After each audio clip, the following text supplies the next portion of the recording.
Hero గురించి ఒక search వచ్చినప్పుడు అంటే బేసికల్‌గా నేను 'బిగ్ బాస్‌లో' చూసినప్పటి నుంచి అమర్దీప్ గారికి నేను ఒక అభిమానినండి.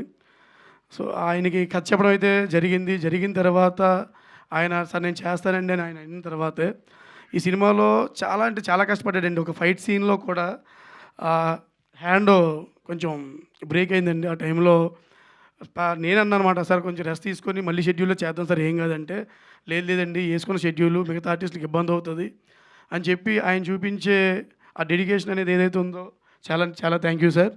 ఇక బ్యూటిఫుల్ గర్ల్ మా శైలి. సో, శైలి గురించి చెప్పాలంటే పాపం తను ముంబైలో ఎక్కడో అక్కడ ఎలా ఉండేదో తెలీదు గానీ, మేము మే నెలలో షూటింగ్ చేసేటప్పుడు చాలా ఎండలండి. పాపం ఎండలకు తట్టుకునేది కాదు. అయినా కానీ వచ్చి "పర్వాలేదు సార్ పర్వానయ్యి సార్ పర్వానయ్యి" అంటే నాకు అదే హిందీ వచ్చనుకోండి. సో, తను ఏం చెప్పిందో తెలీదు. సో, అలా తను ఆ ఎండలో ఇబ్బంది పడుతూనే చేసిందండి. మా మధ్యలో ఫీవర్ వచ్చినా గానీ షూటింగ్‌కొచ్చి చేసింది. థ్యాంక్ యూ శైలి. Thank you.